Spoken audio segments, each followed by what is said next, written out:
Hello, everyone. Welcome back to the GSMC Basketball Podcast, brought to you by the GSMC Sports Network. As always, I'm your host, Mayor Fatemi. Getting into our next segment here, we're going to take a look at the Cleveland Cavaliers. Head coach Kenny Atkinson winning the Coach of the Year award last night. Props to him, one of the younger head coaches in the league that deserves a lot of props, a lot of credit for his play, for his coaching down the stretch here over the last few years. We remember him from his days in Brooklyn a couple of years ago. I think it was last year, being the assistant coach with the Golden State Warriors with Steve Kerr, and now recently getting the head coaching job in Cleveland last year, and has just brought this team and has coached this team in ways that we didn't think the Cleveland Cavaliers could be coached, bringing them success that we didn't know they could have. We always knew they had Donovan Mitchell. We knew they had a young core group of guys, and we knew they needed a locker room face, a guy to put a culture there in Cleveland. Their culture was already there, but they had a base with their players, but it needed to be grown. And that's what Kenny Atkinson has really done. Put these guys in position to win, and ultimately has gotten this team the number 2 overall record in the NBA and the number 1 record in the Eastern Conference. So major props to the Cleveland Cavaliers. Major props to Kenny Atkinson. We wish him nothing but the best moving forward with his time in Cleveland. Going to previewing Game 2 now. As much as I love Kenny Atkinson, we have to get to the meat and potatoes of this segment, of why we're talking about this. This is about Cleveland.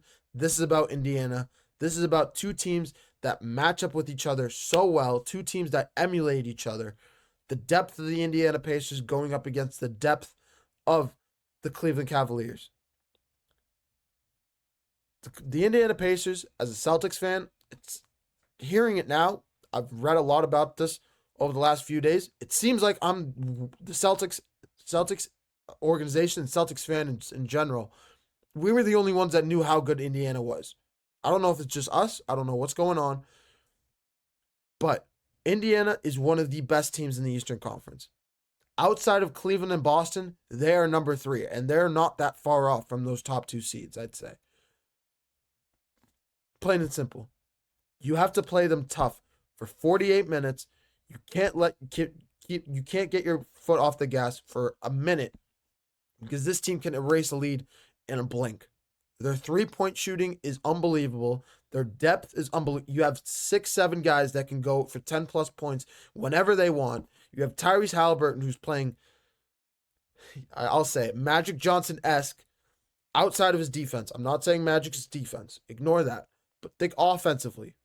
Think how he's able to facilitate the ball. Think how clutch Magic was. Think how clutch Tyrese Haliburton has been all playoffs long so far.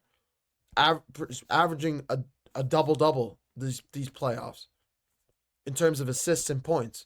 He's one of the best young talents in the league, and he's showing that off right now. Their experience from last year, they're continuing to grow as a young core. They brought all their guys back from last year's Eastern Conference Finals team. They have an NBA champion in Pascal Siakam. This is an Indiana Pacers team that I picked to beat the Cleveland Cavaliers in 7 games. Not only did they win the regular season series 3-1, but in terms of everything that I brought up, they match up with the double big with Siakam and Miles Turner on the block. They match up with the star power with Tyrese Haliburton and Andrew Nembhard versus Garland and Donovan Mitchell. In general, this is an incredibly evenly matched series between 2 young coaches with Kenny Atkinson and Rick Carlisle. Rick Carlisle, a former coach of the year in his own right. These are 2 teams that are basically the same. It's plain and simple, that there's no other way to slice it. These 2 teams are basically copies of one another.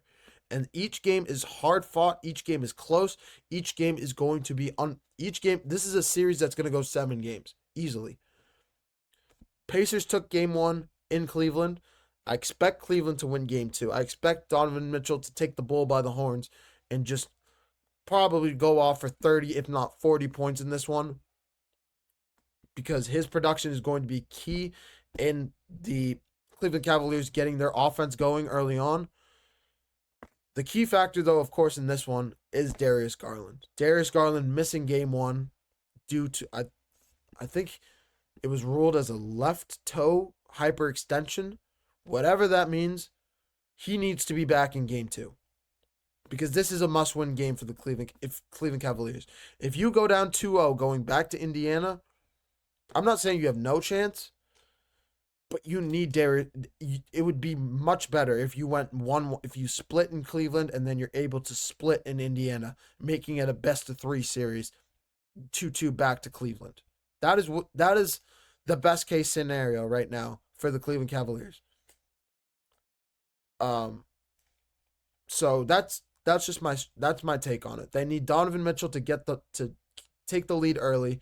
They need to utilize the double big, but how are you going to utilize it when the other team literally has two bigs to go up against you, two skilled bigs? Siakam can mirror Evan Mobley as a skilled guy. Mobley's a little bit taller, but Siakam's more of a skilled, has better footwork than Mobley, I'd say. And then you have Miles Turner, who's taller than Jared Allen and probably bigger than Jared Allen as well. Miles Turner is one of the most underrated centers in the league easily. So I like the Pacers in this series just because I like their star players more. I'd be crazy to say that the Cleveland Cavaliers do not have a chance. I think it's a 50-50 coin toss in a way.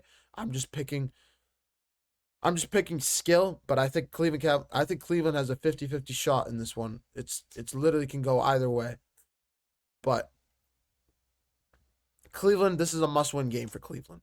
You do not want to go down 2-0 going back to Indiana. That would be the worst thing that can happen to you, because if that happens, Indiana will not only be rocking, but the Pacers will continue to grow their confidence as a young team. And they will be out. When this is one of those teams that when they smell blood in the water, they know how to close games. They know how to close series. They did it against Milwaukee twice. They did it against Milwaukee coming back from 30-13 down in the first quarter. This is a team that you can't take your foot off the gas against. You have to be fully locked in, you have to be ready to go, and you have to be in the game. You have to keep your foot on the game. You have to keep your foot on the gas from start to finish. You cannot let up. You cannot relax for even a second, because the three-point shooting on this team, the facilitating, the ball movement, the defense this team can play, the momentum swings that happen that have happened with this team, the way they're able to go on 20-0 runs without a second thought. It's spectacular, and the Pacers have a bright future ahead of them.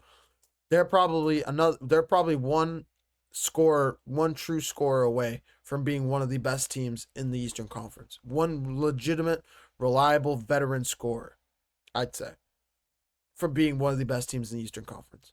That's just my take on it. And Game 2 is truly must win for this Cleveland Cavaliers squad.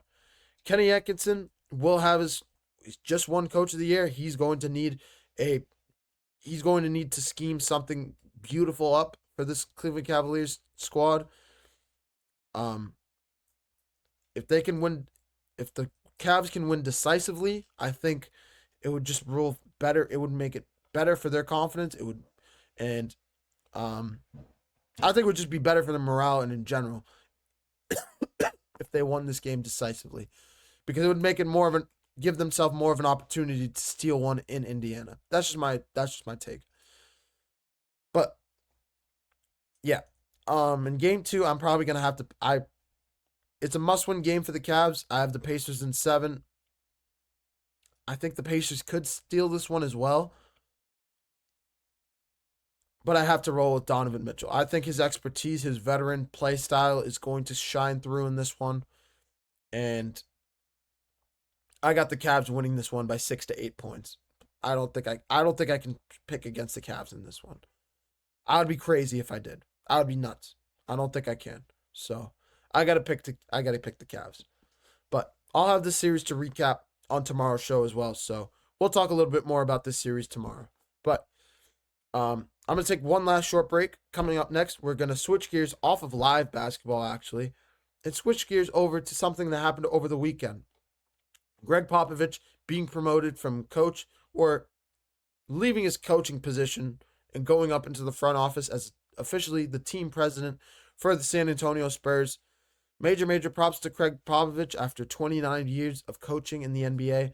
29 brilliant years, one of the best coaches in NBA history. He will still have a big role with the San Antonio Spurs, but with the two health scares he's had it throughout the regular season, it only makes sense that he stepped away from coaching the team and switch gears into a front office role with this team. It's more of a relaxed role for this team. But yeah, I'm going to take a short break, and when we come back, we can take a look at Greg Popovich and the San Antonio Spurs. You're watching the GSMC Basketball Podcast, brought to you by the GSMC Sports Network. Don't go anywhere.